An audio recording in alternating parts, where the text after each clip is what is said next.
Okay, good morning, everyone. Sanhedrin, Daf, Membeis, Amid Aleph. Amar le Rav Achami Difti le Ravina, third line. So according to Rav Yehuda, who says that from the seventh day and on, you can't say Mechadesh Chadashim, because it's no longer Mechadesh Chadashim, it's no longer being renewed, V'livarech Hatov V'Ametiv. So at the very least, say Hatov V'Ametiv on the new moon, because Baruch Hu gives good and continues to make good. Amar le Atu Ki Chasam Mim Mevarchin and Dayana Emes. When it starts going down in the middle of the month, are we going to bend and say Dayan Ha'emet? Obviously not. Just like we can't say Dayan Ha'emet when it goes down in the middle of the month. We're not going to say Hatov Ha'metiv as it goes up and gets bigger in the beginning of the month. Says the Gemara, why not? Why don't you bless both? Go ahead and say Hatov Ha'metiv in the beginning of the month, and as it starts to go down, so say Dayan Ha'emet. Says Kevan Dahainu Orche Lo Mevarchina. This is a very philosophical, hashkafic point. Since it's Orche, we don't make a bracha, which is fascinating. Says Rashi, Bechol Chodesh Brias Olam Kimin Hagohi. Since everything continues every month, Ve'ein Kan Din Poranus Bechesrona, V'lo Hatavat Talanu Chesed B'mili Yasa, which is a fascinating pshat. Again, saying that it's not a big deal because it happens every month. So if it happens every month, it's not a sign of Poranus. Again, it's a much deeper philosophical idea. Paranus is like something negative, suffering. Since it happens every month, it's not a sign of being good when it gets bigger and a sign of negativity when it gets smaller. If it will always happen one way and then something great happens, that's a sign of positivity. And then something bad happens when it always happens one way, that's a sign of Paranus or something negative.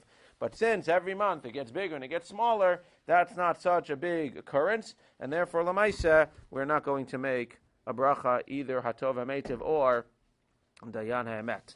V'amar Rav Acha bar Chanina, Amar Basi, Amar Rabbi Yochanan, Kol HaMevarech al HaChodesh Bizmanu, Ki L'Makabel Pnei Shechina. Anybody who makes a bracha on the Chodesh at the right time is like your Makabel Pnei Shechina, Ksif Halcha Chodesh Hazeh, Uchsif Hasam, Zeh Keli V'Anveyu. It says Zeh Keli V'Anveyu in Az Yashir, and we know that HaKadosh Baruch Hu was there, Mamish, and they were Makabel Pnei Shechina at Kriyas Yamsuf. So too when it says Hazeh, so we have Gzeirat Shara from Zeh to Zeh. HaChodesh Hazeh, when we are blessing the new moon, Kadosh Baruch Hu is there as well. Ki'ilu Makabel Pnei Shechina. Tanad Vei Rabbi Shmuel. And we say this. Ilmalei lo zachu Yisrael ha'hakbil pnei avidim shebashamayim k'chodesh v'chodesh dayam. If they could only go ahead and have Kabbalas Pnei Shechina once a month, every month, that would be enough. That would be enough to keep us going. Amar Abaye, as we say, Hilkach Nemru Me'uma. That's why we say it's standing up, because since it's Kabbalas Pnei Shechina, we say it's standing up. That's another reason why we say it on Motzei Shabbos, when we're dressed in our finest clothing. And Lamaisa, that's what Abaye says. Mereimar Marzutra Mechatfei Umevarche. They take out Adade because they weren't on each other's shoulders. They were taken on people's shoulders, and they were so excited to make the bracha of Mechadesh Chadashim that Lamaisa, they were put on people's shoulders to be raised up. Amalei Ravachal Ravashi. B'Marava Mevarche Baruch Mechadesh Chadashim. In the Marava, they make the bracha Baruch Mechadesh Chadashim, Baruch Atah Hashem, not Baruch Atah Hashem, but Baruch, without Hashem's name. The next line is talked about much in the Rishonim. Amar lei Hainashi Dida Nami Mevarche. That can't be the bracha because our wives can also make that bracha. And there's a lot of discussion in the Rishonim. What does that mean? Seemingly, one pshat is that it needs to be different for the women because we know that the women's Rosh Chodesh is their holiday, and therefore we should be able to make a different bracha. Men should have to have something extra in order to be able to make a bracha on Rosh Chodesh.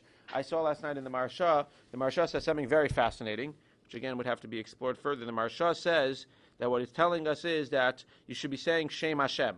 What does saying Shem Hashem have to do with the woman making a bracha? So he says that women who are benida, betumas nida, and betumas yoledes cannot say Shem Hashem.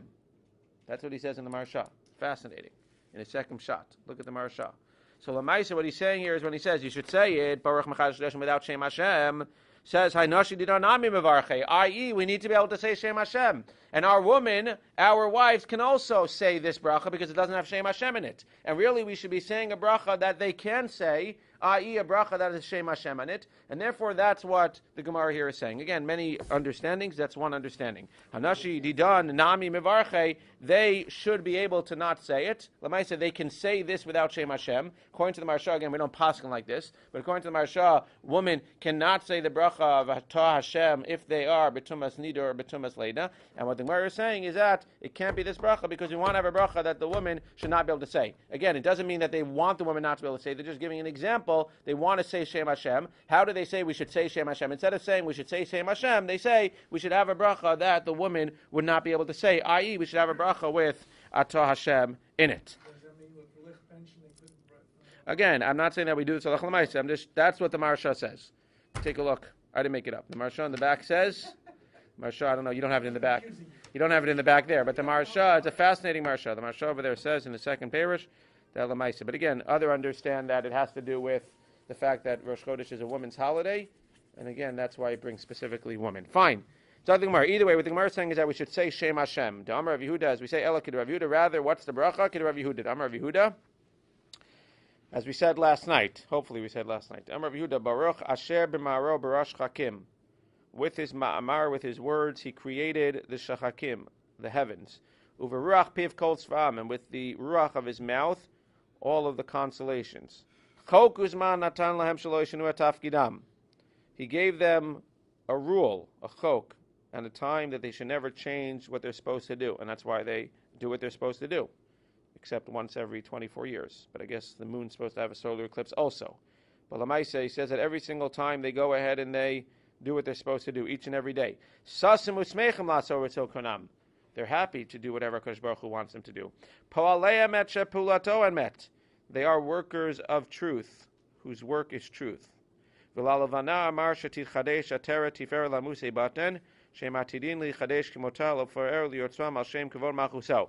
to the Levana, he said Tidchadesh, and again, a lot we can learn from them. They mamish follow everything that Kadosh Baruch Hu tells them to do.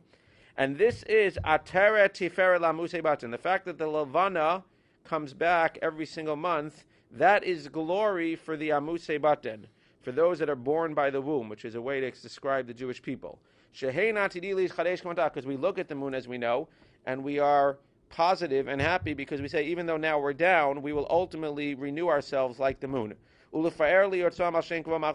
we will glorify our Maker with His holy name, Baruch Ato Hashem Mechadesh Chadashim, who renews the months. That's what we say, and that's how we pass in Halacha L'Maisa. Ki b'tachbulot taseh lecha milchama. With tachbulot, you should make milchama. What's tachbulot? Amar Racha Bar Chanina, Amar Basi, Amar Rabbi Yochanan. B'miata motzei milchamta shel Torah. Who could really fight the fight of Torah? Who will really know what we're talking about? I guess this goes with what we were saying yesterday. Vayeavik ishimo.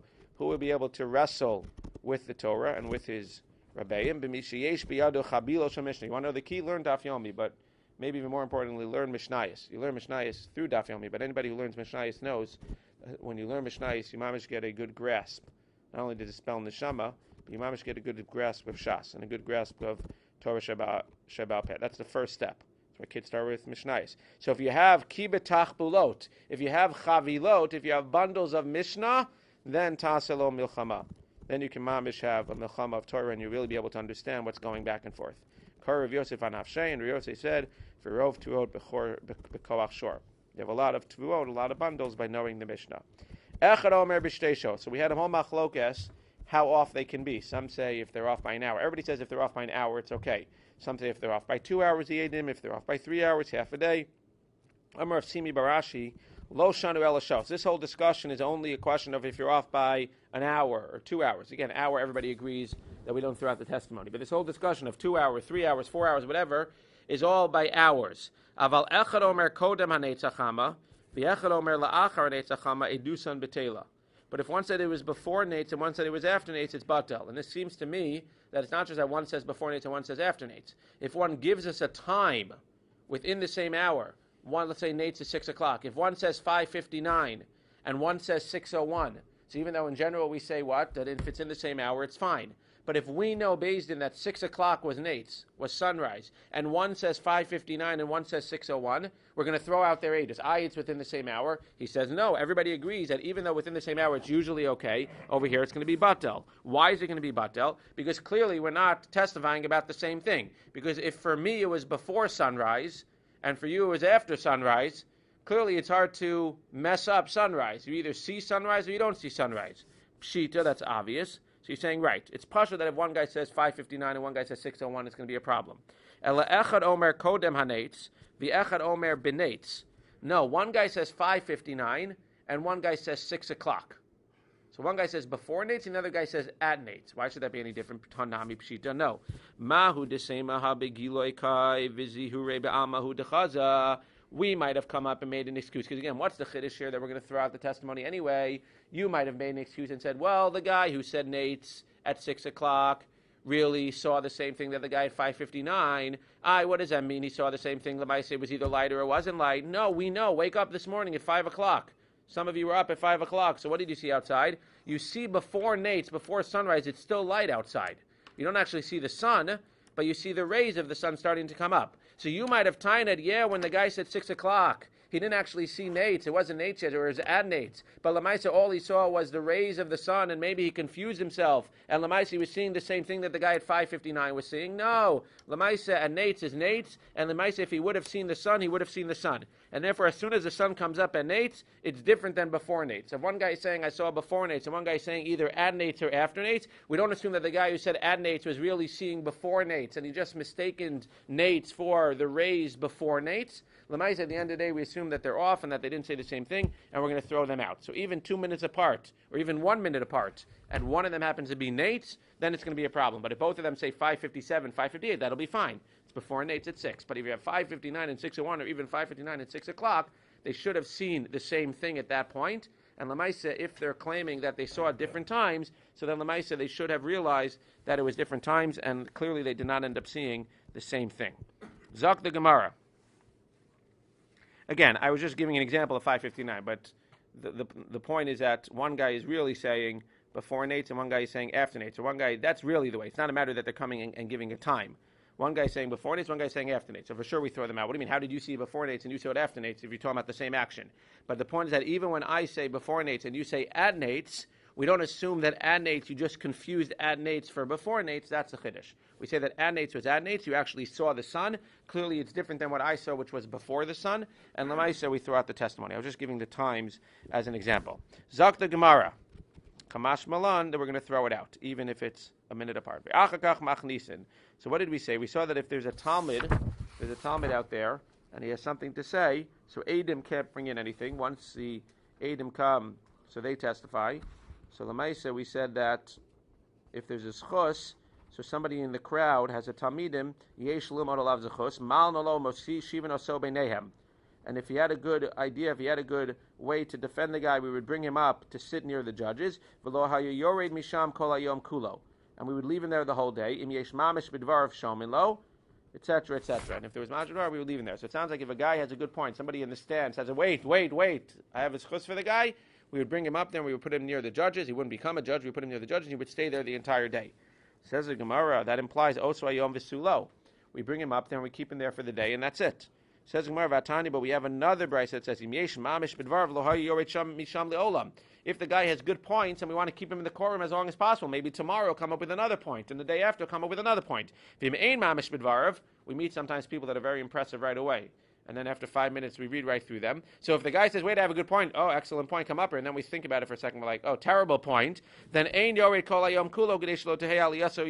still sensitive to this guy. We're not going to put him down right away because it's going to be embarrassing if we send him home. We let him sit there for the day, and then we send him away. So those are the two opportunities. Those are the two understandings. One possibility is that the guy knows what he's talking about, and we see that there's mamish bidvarav. He's a good guy, and he knows what he's talking about, and he's going to try to find schus for this guy. We keep him close to the court as much as possible. If we see that he thinks, it sounds like he knows what he's talking about for a second, and then we realize he doesn't, we keep him there for the day as not to embarrass him, then we send him home. So what is our Mishnah talking about? When the Mishnah says we send him home after the day, clearly what's the Mishnah talking about? Somebody who doesn't have mamish bidvarav. Amar Abaye targuma ime mamish bidvarav.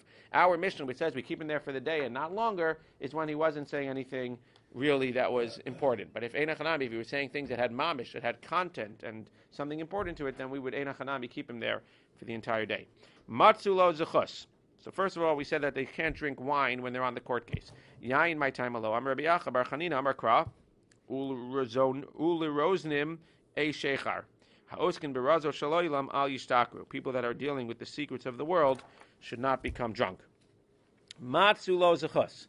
Fascinating. So what did we say? These Gemaras are awesome. What did we say? We said that you have 23 judges you start with. So we said that by schus you only have to win by one. So 12 versus 11 for schus, good to go. 12 versus 11 for chova, what do? Bring another two, because you got to win by two. So you got to win 13-10. You really have to win by three, because it's possible to win by two with an odd amount. So it's 12 versus 11, you bring two more. If you can have two guys go for chova, 14 versus 11, then you're good to go. If it's again 12 versus 11, now it's 13 versus 12, you got to keep bringing two more until you have 71. In which case, if you have 36 versus 35 for schus, you're going to end up being zechus. 36 versus 35 the chova. What did the Mishnah say? You got to duke it out over there. You got to go ahead and fight it out, and you have to try to convince one person to come to the other side. What happens? They went through this whole process. 36 versus 35, and we know Jews are stubborn. Nobody wants to switch their shot. Nobody wants to switch their way. So now I got 36 for chova and 35 for schus. I can't kill him, but I can't bring any more people because it can't be bigger than 71. So what do? Says the Gemara, lo ra'umai. What happens? Amar Ravacha potrin so. He's pater. Well, a hung jury is different, no? Because a hung jury you could still bring him back, but a hung jury you bring him back and he start again. Here your mamish poter or so. V'chein Amar Yochanan potrin or so. Amalei Rav Papa Abaye v'lifterei me'ikara. Why don't you go ahead and be pater me'ikara? Why do you have them fight it out at all? When you get to 36 versus 35, say, okay, we're good, throw them out. We want to throw it out as much as possible. So why are we even going through the process of having them fight it out for a whole day or 2 days or a week or a month, and then there's a chance that somebody's going to switch from schus to chova and he's going to be convicted? Because it's embarrassing to Beis Din that they can't come up with a conclusion. So we try as much as possible to encourage them to come up with a din. But in Echanami, if they're hung after 36 versus 35 and they can't come to a conclusion, the guy gets off the hook. Ika da amrei, or others say no. Amalei Rav Papa Abaye. Of course, we understand that when it's 36 versus 35, we don't want to just say, okay, throw it out, because we don't. It's embarrassing if they can't figure it out. In Echanami, if they can't figure it out at the end of the day, then we throw it out. But we try to get them to figure out. But the question that he asked him was really, V'lama li yosifu. Why do we go ahead when it's 12 versus 11 and start adding judges? Why don't we just go ahead and say, okay, 12 versus 11, we can't come to a conclusion. Either let them fight it out, or Lamaisa throw it out, because again, we want to throw it out. Liftere mi beit-din-court. When it's 12 versus 11, let's make him pater. Amarlei, Rav Yossi kai kavasech. Again, this understanding is clearly going to still come up with liftere. We're not saying to fight out, just come and say pater. Says the Gemara, no, you hold like Rav Yossi. The Tanya, Rav Yossi, Amerik Shem Shein Mosifin al Beis Din Shel Shivim Ve'echad, Kach Ein Mosifin al Beis Din Shel Esim V'Shosh. You're right, according to you, you don't add the 23, and Lamaisa, you are going to add to the thing. You don't add to 23, and therefore at 23, you fight it out. I just realized that I've only brought the first Sanhedrin. You're going to run out of Gemaras today, so just take one in the meantime, because we're going to start the new parak. So Zak the Gemara,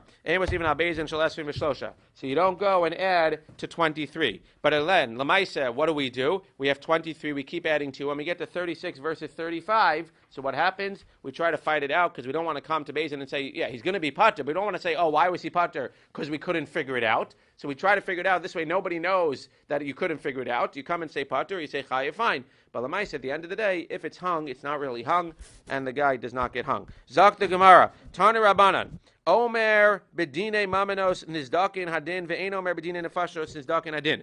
You say by dine mamanos that the din got old, literally, and you don't say by dine nefashos that the din got old. Mine is nizdakin hadin, two possibilities.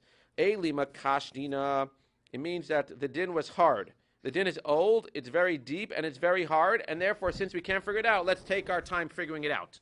Well, that can't be. Ibchami baile. If, in fact, that nizdakin adin means it's very hard, let's take our time, so why would you say that by dine mamanos we're going to take our time, and by dine nefashos we're not going to take our time? It should be the opposite. By dine nefashos, where the guy might get killed, we should take our time, and by dine mamanos, we shouldn't necessarily have to take our time. Says the Gemara, Amar Ravuna bar Manoach, Mishrei de Ravacha, Brei de Ravika, you're right. Epoch. Really, what it should say is Tana Rabbanan Omer bedine mamanos Ein omer b'dinei mamnos nizdaken adin. Yes, you try to get to the bottom line, but at the end of the day, by dinei mamnos, you don't have to take as much time trying to figure it out. But b'dinei nefashos omer nizdaken adin. You say this is difficult, we can't figure it out. Let's not rush. Let's take our time. That's one possibility. Says Rav Ashi, Omar le'olam leita buchno. By b'dinei mamnos nizdaken adin and not by dinei nefashos. So what does nizdaken adin mean? It must mean something else. So by nizdaken adin, chacham dina. Good job. Somebody gets up and they're done and they say, good job. So by dinei mamanos, you say, good job, we're done with our work. By dinei nefashos, you don't do that. Why don't you say, good job, we're done with our work by dinei nefashos? Because what can happen? If he was for chova, we could still switch it to zakai. So by chova, you're never done with your work by dinei nefashos, because until the guy's actually killed, we can switch the shot. Meisvei, there's only one problem. Gadol shebedayanin omer nizdaken adin. The gadol, the head of the court, what's it called, the foreman, gets up and says, good job, everyone. We're done. This is by dinei mamanos. If you say chacham dina that we did a good job, hainu d'amar gadol. That's why the gadol is doing it. He's getting up and saying, "Good job, everyone. We're done. We did a great job." Dinei mamanos. Everybody go home. El iamar kash dina lo sagi. But if you're talking about the fact that it says, "Oi, this is a tough one, and we need to switch it," and even if you say epoch, where we say that by dinei nefashos, he's going to get up and he's going to say, "Take your time. This is a tough one." That doesn't look so good on the gadol. Who's the gadol? He's the foreman. He's in charge of all the court. If he's getting up and saying, "Oi, tough job. We can't figure it out," what's in essence he's saying? You couldn't really help beit-din come to a conclusion. So it's embarrassing for him.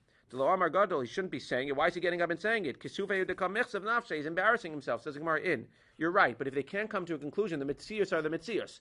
Somebody's going to get up. Either you're going to read about it on Facebook, or you're going to go ahead and he's going to say it himself. Fascinating, and we know that this is true. If you have to come clean, l'maisa you did something wrong. Again, just lahavdil. Over here, they couldn't come to a conclusion. So there's two options. Either the gadol gets up and comes clean and says, you know what, we needed some more time, or we need some more time, we couldn't come, really, we probably should have come, it doesn't necessarily reflect so good on me that we couldn't come to a conclusion, but I'm getting up and saying publicly, I'm admitting that we need a little bit more time, we didn't do our job the way that maybe we should have.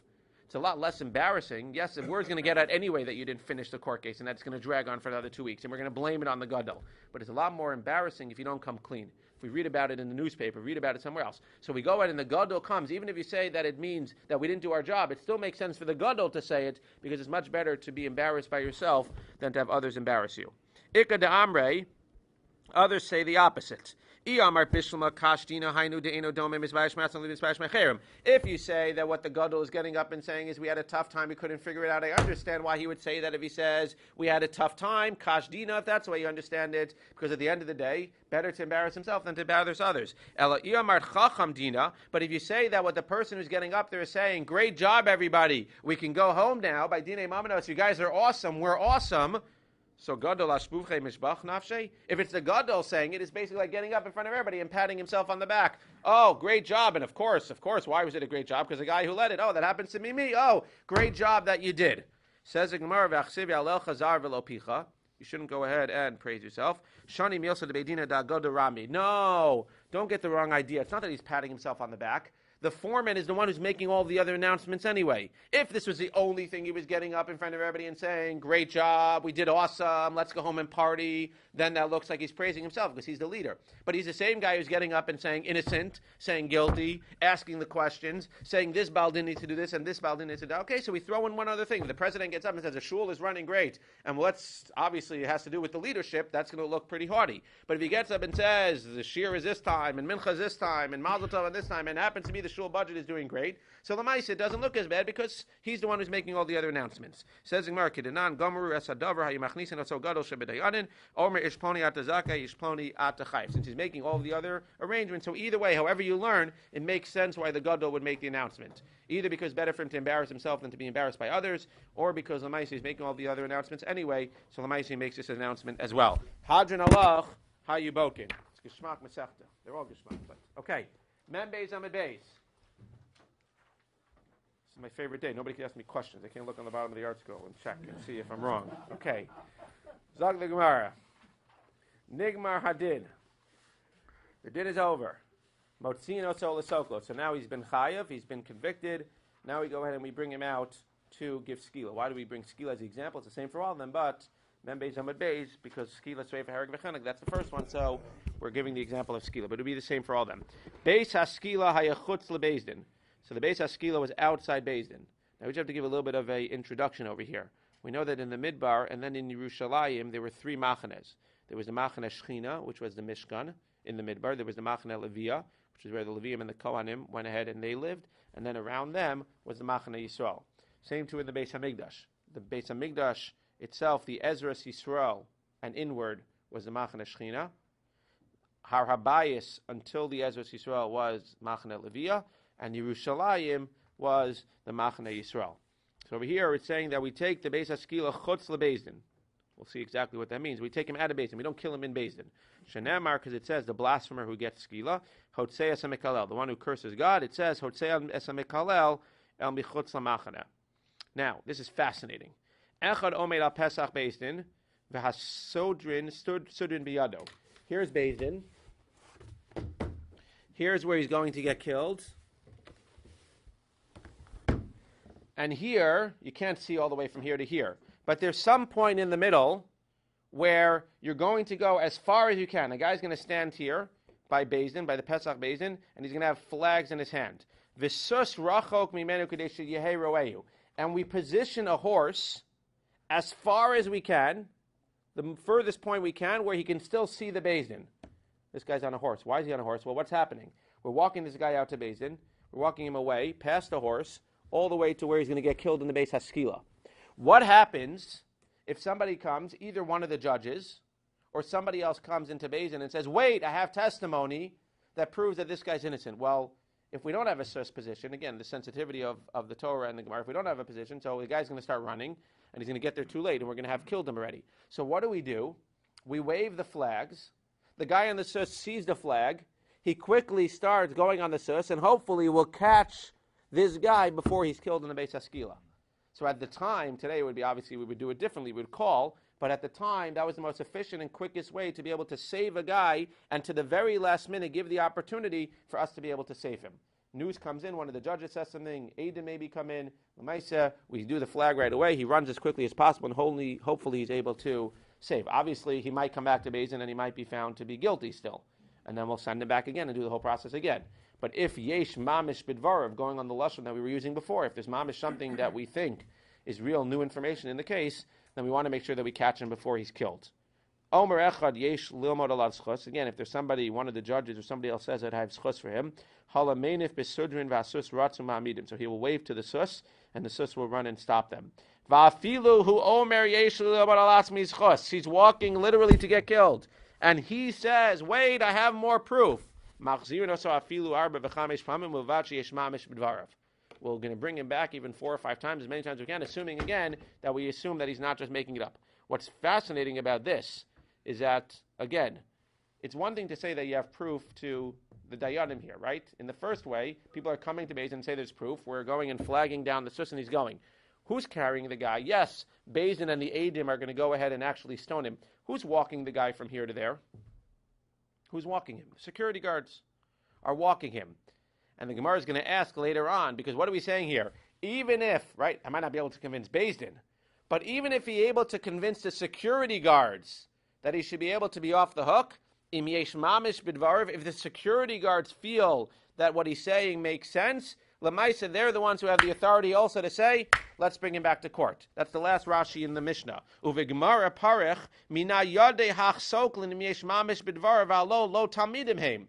These are not necessarily Talmidei Chachamim. It could be, but these are not necessarily Talmidei Chachamim who are going ahead and the security guards. And Lamaisa, nevertheless, we're going to be so sensitive to not kill the person that Lamaisa, we're going to go ahead and we are going to let him convince the security guards and then bring him back. I just wanted to say as a schos, I said in the first show, because this reminded me of David, who was a good friend, David Liebowitz, a dear friend of many of us. So it always, whenever I think of security guards, I always think of him because they said at his Levaya. And again, it was known, and you can imagine that this was true. Most people, hopefully, when they come into the shul, so they say hello to the security guard, and when they leave, they say hello, goodbye, thank you. Supposedly, he was the type, and you can believe it, of course, that when he would walk into the shul, he wouldn't just say hello to the security guard. He would spend 5 minutes talking to the security guard. And when he would leave the shul, he wouldn't just say goodbye and thank you to the security guard. He would spend 5 to 10 minutes talking to him. I wanted to know about his day and how he was. So whenever I think of security guards, I think of him, and again, this and many other things should be Eloi, his holy neshama. Zag the Gemara, ubeis haskila chutz lebeis-din hava v'sulo. Gemara asks, was the Beis HaSkila chutz leBeis-din? It sounds like it was mamish right outside the Beis-din. But maybe it was even further than right outside the beit din. Fatanya, we have a brisa that says Beis Haskila hayachutz shalosh machanos. It wasn't just outside of the beit din; it was outside of all 3 machanos. Says the Gemara in Kedika Amars. You're right. It was chutz by all of the machanots. Fine. Zok the Gemara. So why does it write chutz beit din? If chutz beit din really means that you take him outside of all 3 machanos, so why does it say chutz beit din, which sounds like you would keep him in the machana where beit din is? Says Gemara, "V'hadiktani hachi nafkamina di inafik beidina v'yasif chutz shalosh machanos avdina beis haskila chutz beit din ki yechid lo mitzchaze beit din rotzchen." The Sanhedrin Agadol can never leave their part in the azara. But at the end of the day, the other 2 Sanhedrin, as Rashi says, look at Rashi, di nafik beidina on the left, a few lines down. V'kavi makom avachalem chutz la'ir kagon. There was a Sanhedrin in the Ezra, in the Azara. That was in, I believe, the Machane Shechina. Then there was one, Shtei Sanhedrin Ketanos, Hayu B'Yerushalayim. Achad al Pesach HaAzara, v'achas Yoshev al Pesach HaRabayis. Sounds like there was one in the Machane Leviah, and one near the Machane Yisrael.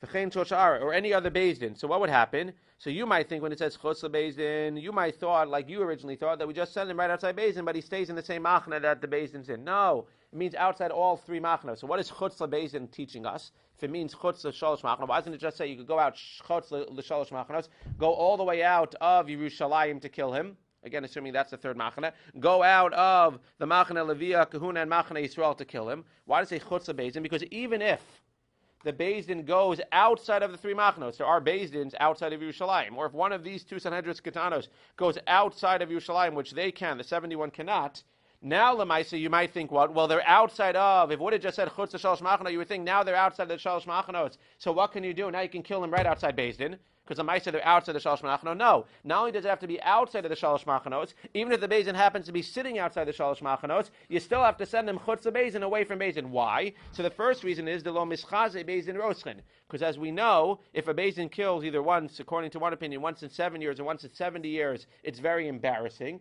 Therefore, if we're going to kill him, they shouldn't have had to come to a conclusion and come to a verdict that he was guilty in the first place. If we're going to have to kill him, we're going to send him away from Beis Din again, even if they're outside the Shalosh Machanos. So Dafka doesn't say chutz mishalosh machanos, because then one would think you kill them right next to Beis Din if Beis Din's outside the Shalosh Machanos. So you say you kill them away from Beis Din, even if Beis Din's outside the Shalosh Machanos. That's one reason, because it's embarrassing to Beis Din to kill anybody near Beis Din, because you shouldn't have had a guilty verdict. Inami ki hechi tetehave lehatzala. Again, like we were saying, if they're outside the Shalosh Machanos, you might say, okay, so let's kill them now. But Lamais, if you kill him right outside of Beis Din, then there's not a lot of time for people to come or for the judges to change their mind. So even when you're outside of the 3 machanos, you still send him very far away from the Beis Din, because Lamais, we want to give him much time as possible for other people or for him to be able to convince the security guard that he should be retried and he should be given a second chance.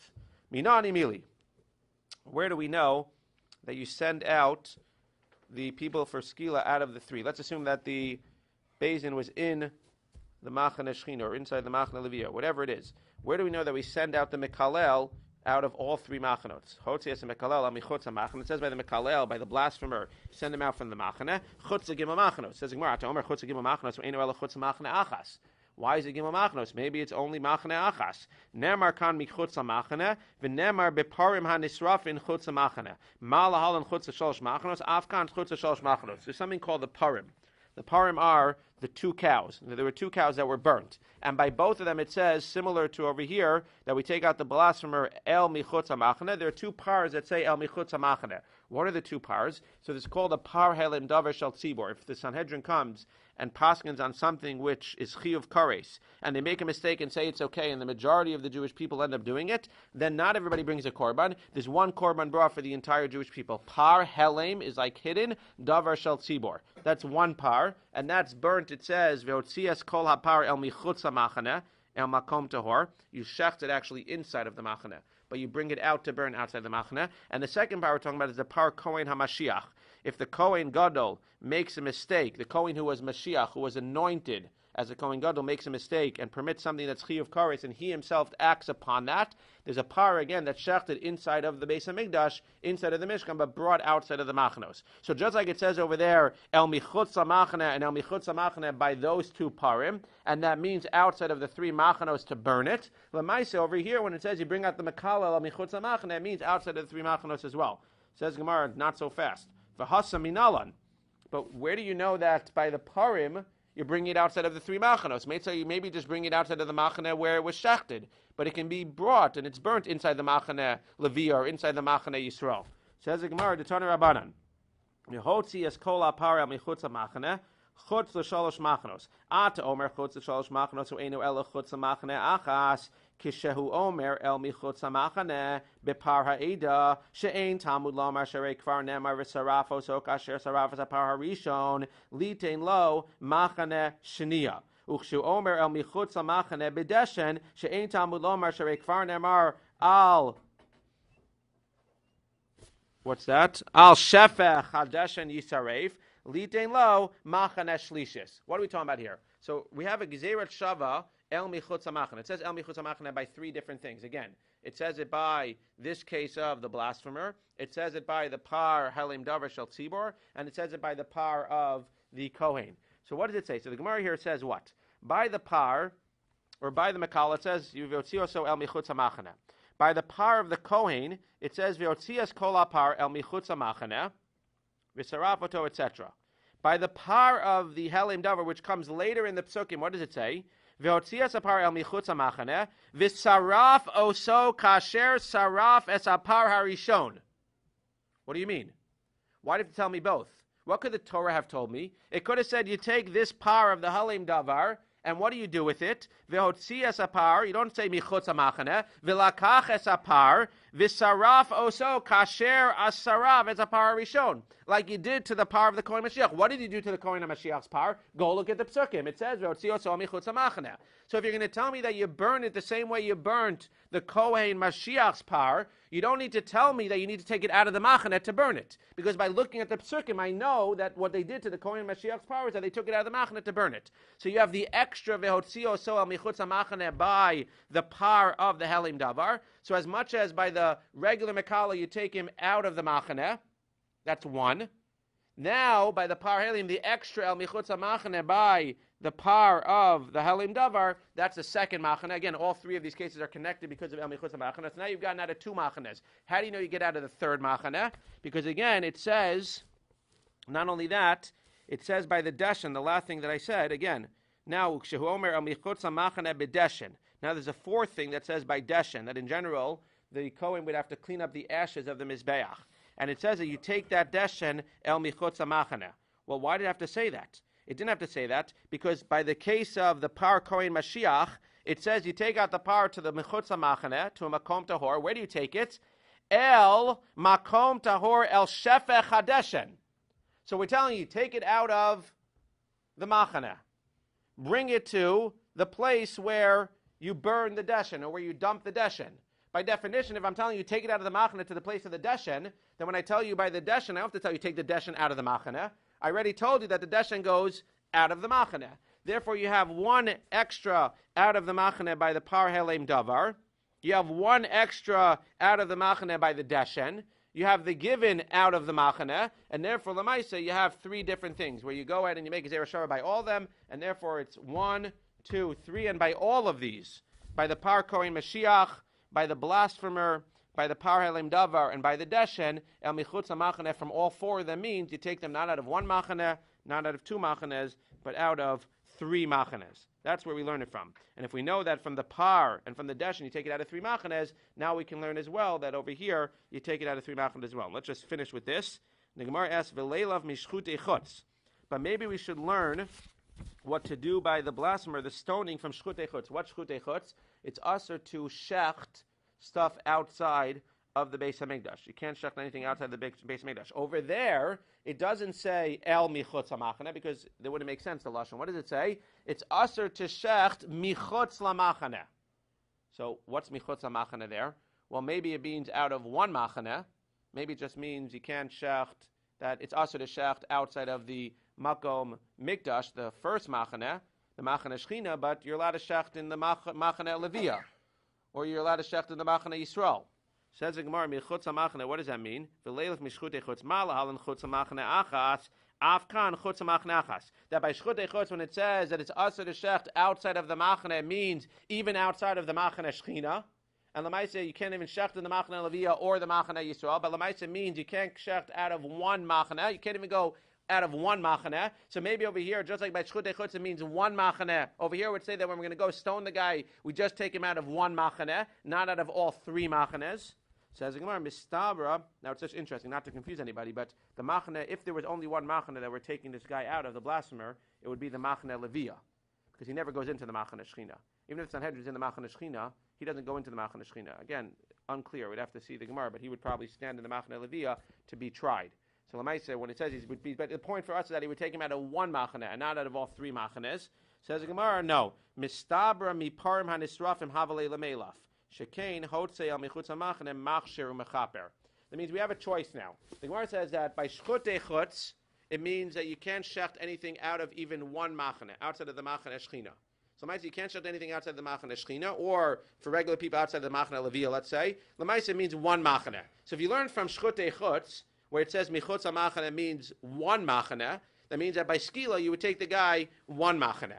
But if you learn from the parim, from the case of the parim and the deshen, where it says el michutz hamachane, which we've learned means to take him out of all the machanes, and you apply that to the case of Mekalel, then you're going to take him out of all the machanes. So which one is it? Which one should we compare it to? Should we compare it to el michutz hamachane of the parim and take him out of all three machanes, or should we compare it to the michutz hamachane of the shchita chutz and take him only out of one machane? So the Gemara says that in Svara, it makes more sense to compare him to the parim than it does to compare him to the shchutei chutz. Why? Because there's four comparisons that are similar between them that it doesn't apply to the shchutei chutz. And that's these words over here.